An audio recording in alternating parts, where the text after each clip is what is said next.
प्रभूची स्तुती हो. माझं नाव आहे पास्टर राजेश केदार. सर्वांचे या व्हिडिओमध्ये स्वागत असो. येशू ख्रिस्त आपल्या व आपल्या फॅमिलीला आशीर्वादित करू आणि सुरक्षित ठेवू. प्रिय संदेश खूप महत्त्वपूर्ण संदेश आहे. संदेशाचं जे टॉपिक आहे ते आहे ग्रेस विल लोकेट यू, म्हणजे परमेश्वरचा अनुग्रह, परमेश्वरची कृपा तुम्हाला हुडकेल आणि तुमचं जीवन बदलून टाकेल. प्रियानो, जर आज तुम्ही निराश झालेले असाल, आज तुम्ही हताश झालेले असाल, जीवनामध्ये तुम्हाला समजत नाही की काय होणार आहे पुढे, नोकरी नाही आहेत, पैसे नाही आहेत, कोणी सपोर्ट करणारे माणसं नाही आहे, सगळेजण तुम्हाला सोडून गेले असतील, तुम्ही आजारातून तुम्ही जात आहात, डॉक्टरनी सांगितलं असेल की हा आजार आता बरा नाही होणार, तुम्हाला या आजाराबरोबर जगायला लागेल, अशा स्थितीतून तुम्ही चालले असाल. प्रियानो, आज मी तुम्हाला एक आनंदाची बातमी देतो, कारण देवाची कृपा तुम्हाला हुडकणार आहे आणि तुमचं जीवन बदलून टाकणार आहे. जेव्हा देवाची कृपा आपल्यावर येते प्रियानो, तर आपली कुठलीही परिस्थिती असू, काय पण आपल्या जीवनात वाईट घडलं असू, ती परिस्थिती देवाची कृपा जी आहे ती बदलू शकते. म्हणून प्रियानो, तुम्हाला निराश होण्याची आवश्यकता नाही आहे, हताश होण्याची आवश्यकता नाही आहे, तुम्हाला सुसाईड करण्याची आवश्यकता नाही आहे, तुम्हाला डिप्रेशनमध्ये जाण्याची आवश्यकता नाही आहे, कारण देवाची कृपा जी आहे ही देवाची कृपा तुम्हाला हुडकेल आणि तुमचं जीवन बदलून टाकेल. प्रियानो, आज आपण मेफीबोशेत याच्याबद्दल आज आपण जे आहे बघणार आहोत, कसं देवाने त्याचं जीवन बदललं, कसं देवाची कृपाने त्याचे जीवन बदललं आणि त्याचं जे भविष्य जे आहे ते संपूर्ण बदलून टाकलेलं आहे. प्रियानो, हा मेफीबोशेत जो होता हा कोण होता? हा जो होता हा राजा शौलाचा जो नातू होता आणि त्याचे जे वडील जे होते त्यांचं नाव होतं योनाथन. म्हणजे राजा शौलाचा जो मुलगा होता त्याचं नाव होतं योनाथन आणि त्याचा मुलगा मेफीबोशेत. पण प्रियानो, तो जो आहे 5 वर्षाचा असताना एक दुर्दैवी घटना झाली त्याच्या जीवनामध्ये. आणि 5 वर्षाचा असताना प्रियानो, जसं तुम्हाला माहिती आहे की राजा शौलाचा मृत्यू झाला आणि त्याच्यानंतर योनाथनचा पण मृत्यू झाला. हे दोघंजण जे आहे हे युद्धामध्ये जे आहेत मारले गेले. या सर्व परिस्थितीनंतर त्याचं जीवन बदललं. तो अपंग होता आणि तो काय करू शकत नव्हता. एका काळी सर्व काय होतं, पण आता तो काय करू शकत नव्हता. तो जो आहे एक दुःखी जीवन जगत होता. आपण वाचूया 2 शमूएल अध्याय 4-4. शौलाचा मुलगा योनाथन याला एक मुलगा होता जो दोन्ही पायाने लंगडा होता.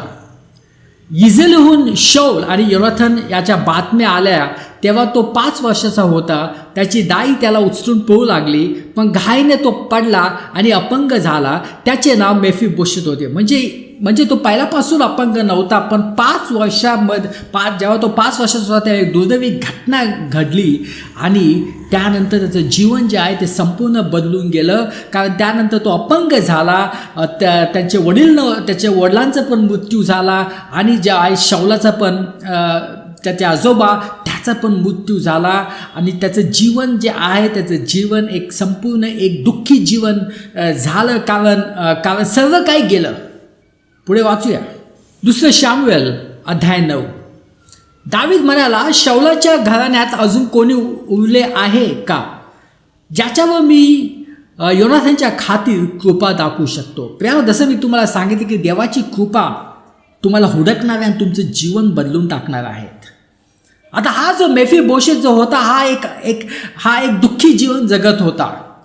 5 वर्षापासून तो अपंग होतो, काही करू शकत नव्हता, सर्व काही गेलं होतं, तो हताश झालेला होता, अशा स्थितीत तो चाललेला होता. पण प्रियानो, देवाची कृपा जे आहे ते आपलं जीवन बदलू शकतं. आता दावीदाने सांगितलं, आता दावीद राजा होता आणि जेव्हा शौल राजा होता तेव्हा त्याचा मुलगा योनाथन जो होता, योनाथन आणि दावीद हे खूप प्रिय मित्र होते आणि पुष्कळ वेळा योनाथननी जे आहे दावीदला वाचवलं. आता राजा शौल जो होता तो दावीदचा तिरस्कार करीत होता, कारण त्याला भीती होती की आता दावीद जो आहे तो आता राजा होईल, माझी जागा घेईल. तेव्हापासून तो जो आहे तो दावीदाचा तिरस्कार करत होता आणि तो दावीदाला मारण्यासाठी तो वेळ बघत होता. आणि पुष्कळ त्याने जे आहेत प्रयत्न केले दाविदाला मारण्यासाठी, पण दावीद जो आहे देवाने दाविदाला वाचवलं. पण तरी देखील दावीद जो आहे तो त्याचं शाऊलावरचं प्रेम आणि त्याचा मुलगा योनातानावरचं प्रेम ते काय कमी झालं नाही आहे. शाऊलाच्या घराण्यातील झिबा नावाचा एक सेवक होता, त्याला दाविदासमोर आणले गेले. राजा त्याला म्हणाला, तू झिबा आहेस का? तो म्हणाला, मी तुमचा सेवक आहे. राजा म्हणाला, शाऊलाच्या घराण्यातून अजून कोणी जिवंत आहे का? त्याच्यावर मी देवाची कृपा दाखवू शकतो. जिबाने उत्तर दिले, योनातानचा एक मुलगा आहे, तो दोन्ही पायाने लंगडा आहे. राजा म्हणाला, तो कुठे आहे? जिबा म्हणाला, तो लो दबाव येथे अमीएलचा मुलगा माखीर याच्या घरी आहे. प्रियानो, लो दबावमध्ये हा मेफीबोशेत राहत होता. आता लो दबाव जो आहे त्याचा हिब्रू चा मिनिंग काय? आता हा जो आहे हा इब्री शब्द आहे, पण त्याचा अर्थ काय होतो? त्याचा अर्थ होतो की शब्द नाही, वस्तू नाही, कुरण नाही, उजाडपणा, नग्नता आणि ओसडपणाचे स्थान, अशी ती जागा होती जिथं उजाडपण होतं, जिथं काय नव्हतं, जिथं कुठली वस्तू नव्हती, तिथं कुरण नव्हतं, काही नव्हतं तिथं फक्त उजाडपणा होता. अशा ठिकाणी हा मेफीबोशेत व्हायचा, लो दबाव. आणि प्रियानो, त्याचं जीवन पण तसंच झालेलं होतं. त्याच्या जीवनात पण कुठलीही आशा नव्हती, कुठलीही वस्तू नव्हती, कुठलेही कुरण नव्हतं, फक्त उजाडपणा होता, नग्नता होती आणि ओसाडपणा होता. प्रियानो, पुष्कळ जण अशा परिस्थितीत तुम्ही जात असाल. तुमच्या जीवनात तुम्हाला माहीत नाही आहे की काय होणार आहे पुढे. तुमच्या जीवनामध्ये ओसाडपणा असेल, तुम्ही एकाकी असाल, सगळ्यांनी तुम्हाला सोडलं असेल आणि तुम्ही एकटे असाल. आज तुमच्याकडे काही नसेल, पैशाची कमतरता असेल, तुम्ही आजारपणातून जात असाल, तुम्ही एक उजाड जीवन जगत असाल. पण प्रियानो, तुमचं जीवन आज बदलू शकतं. तुम्हाला लो दबावामध्ये वाहण्याची आवश्यकता नाही आहे, कारण येशू ख्रिस्त तुम्हाला त्यातून बाहेर काढणार आहे. हालेलुया. मग राजा दाविदाने त्याला लो दबाव येथून अमेयलचा मुलगा माखीर याच्या घरातून आणले. शाऊलाचा नातू आणि योनातानचा मुलगा मेफीबोशेत दाविदाकडे आला. त्याने नम्रपणे वाकून मान दिला. दावीद म्हणाला, मेफीबोशेत? तो म्हणाला, मी तुमचा सेवक आहे. दावीद त्याला म्हणाला, भिऊ नकोस, तुझ्या वडील योनातानच्या खातीर मी नक्कीच तुझ्या कृपा करेल. तुझ्या आजोबा शाऊलची सर्व जमीन मी तुला परत देईन आणि तू नेहमी माझ्या मेजावर जेवशील. प्रियानो, आता इथं काय झालं? जेव्हा मेफीबोशेत दावीद राजाच्या समोर आला, तो घाबरला, कारण त्याला वाटलं की दावीद मला पण मारेल. पण इथं दावीदाने काय म्हटलं आहे? योनातानच्या खातीर मी नक्कीच तुझ्यावर कृपा करेन आणि तुझ्या आजोबा शाऊलची सर्व जे जमीन आहे ती तुला परत देईल आणि तू नेहमी माझ्या मेजावर जेवशील. प्रियानो, इथं काय म्हटलं आहे की योनातानच्या खातीर मी नक्कीच तुझ्यावर कृपा करेल. प्रियानो, देवाची कृपा आपल्यावर काय येते? कारण देव येशू ख्रिस्ताच्या खातीर ती कृपा आपल्याला दाखवतो आणि आपलं जीवन बदलून टाकतो. येशू ख्रिस्ताने जे क्रुसावर जे काम केलेलं आहे ते लक्षात घेऊन देव आपल्यावर कृपा दाखवतो आणि आपलं जीवन बदलतो.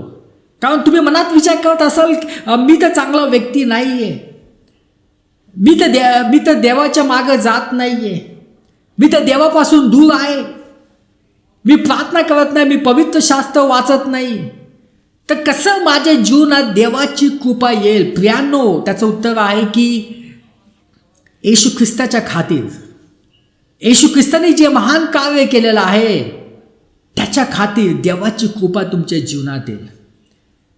आपण चांगले काम करतो म्हणून देवाची कृपा आपल्यावर येत नाही. देव आपलं जीवन बदलतो येशू ख्रिस्ताच्या खातीर, कारण येशू ख्रिस्ताने जे क्रुसावर काम केलेलं आहे त्याच्या खातीर तो जो आहे आपलं जीवन बदलतो आणि आपलं भविष्य सर्व काय तो बदलून टाकतो. आणि इथं काय झालं, मेफीबोशेतचं जीवन बदललं. आता इथं तो श्रीमंत झाला, कारण शाऊलाची पुष्कळ जमीन होतो, राजा होता, ती सर्व जमीन जे आहे ते त्याला मिळाली. आणि दुसरी गोष्ट म्हणजे तू नेहमी माझ्या मेजावर जेवशील. प्रियानो, जेव्हा देवाची कृपा येते, पहिली गोष्ट म्हणजे की जे काही आपण आपल्या जीवनातून गेलेलं असतं ते सर्व गोष्टी आपल्या जीवनात वापस येतात. देव आपल्याला समृद्ध करतो. जर आपण आपलं आरोग्य गेलेलं असेल तर देव आपल्याला चांगलं आरोग्य देतो. आपले रिलेशन्स गेले असेल तर देव आपल्याला चांगले रिलेशन्स देतो. देव आपल्याला संपन्न करतो. आणि दुसरी गोष्ट म्हणजे त्याची उपस्थिती आपल्याबरोबर नेहमी असते. प्रियानो, मेफीबोशेत दुःखातून चाललेला होता आणि त्याला वाटलं की आता माझं जीवन बदलणार नाही आहे.